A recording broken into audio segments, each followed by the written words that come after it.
that out of the way, and then you guys can ask questions. So this one is after you've entered the character create. This is your basic Rodon.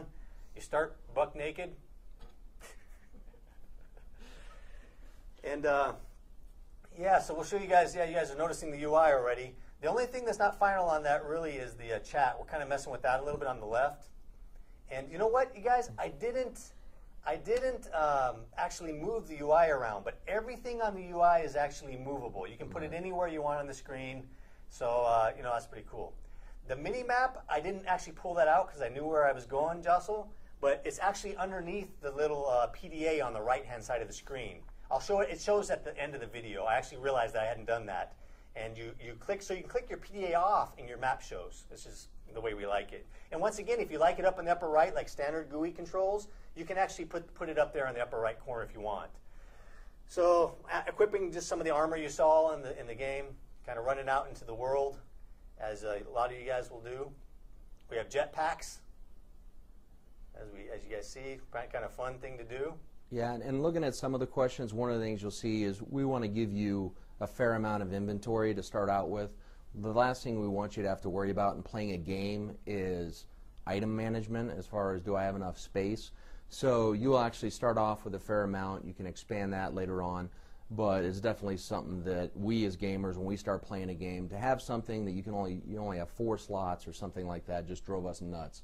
So we wanted to make certain that when you go through the game, you have lots of space to acquire all the things that we're going to put out there for you. Here's just a preview of some of the weapons in the game, just a few. What's up, dude? Okay, good. So you can see a lot of the weapons, and there's a lot of other ones as well. The UI as of right now isn't very moddable, to answer that one, Gemini. It's pretty much is what it is. We have some plans for that, but we're not right now. It's not moddable. These are just a preview of a few of the things in the game. Someone actually said if each race, each faction gets their own color of UI, we want to do that, but right now they're all the same. We want to actually change it out. Each faction has their own color representations. As a matter of fact, the jetpack burns on the other factions are different than the Rodon. They have their own burns. So you play different factions, you'll see different colors a lot. So here, and one thing I really wanted to point out here on this video is the combat. If you notice, he points wherever you actually are targeting. We really like that the character actually targets and follows it. We have tracking targeting, and it really makes the combat really, really good. You know, how many times have you aimed in an MMO and it shoots totally crazy where it doesn't, where you're not even aiming? Well, ours actually shoots wherever you're aiming, and actually aims for you like that, the auto aim. So it's pretty cool.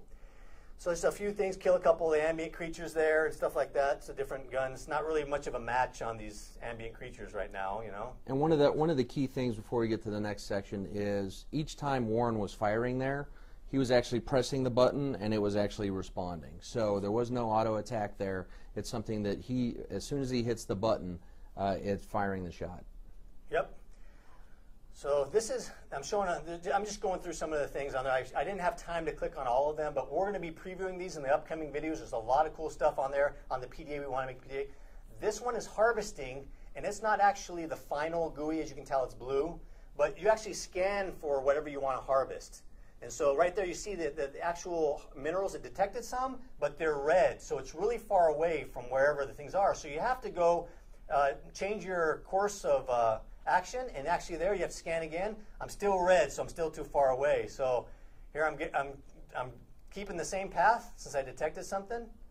And there now the actual things I detected are yellow, so I'm getting closer. So it's kind of like a warmer game. You have to, it's take you a few times. So here I hit it again. Must be going the right direction because I'm still in the yellow. And I go over here. So 4 or 5 scans, if you're savvy about it. I think some of you guys will probably be more savvy than me. Then they're green, so that means I'm right on top of it. I'm within range of harvesting. So I pick from my inventory my harvester. And here I throw it on the ground through inventory. I can deploy it, and it actually drills into the ground there. If you can watch the animation there. And so I've deployed my harvester there, and you can leave it there up to 24 hours. It will continue to harvest for you. Now, see, I have multiples of them in the inventory. And there I've closed my PDA, and you can see the map behind it. You have to actually go back and get your harvester. So after it's full, it won't harvest beyond 24 hours. You have to go back and pick it up. You have to retrieve it. So that's how you're going to be able to gather minerals in the game. There's all different types of harvesters and different things. So it's going to be cool the way you guys go out and find it. All the different lands and different worlds have a lot of different elements to find. We have over 50 of them in the game, and they're all distributed all over the place. There's different. We'll get into this more in the crafting section. I know a lot of you want that next week.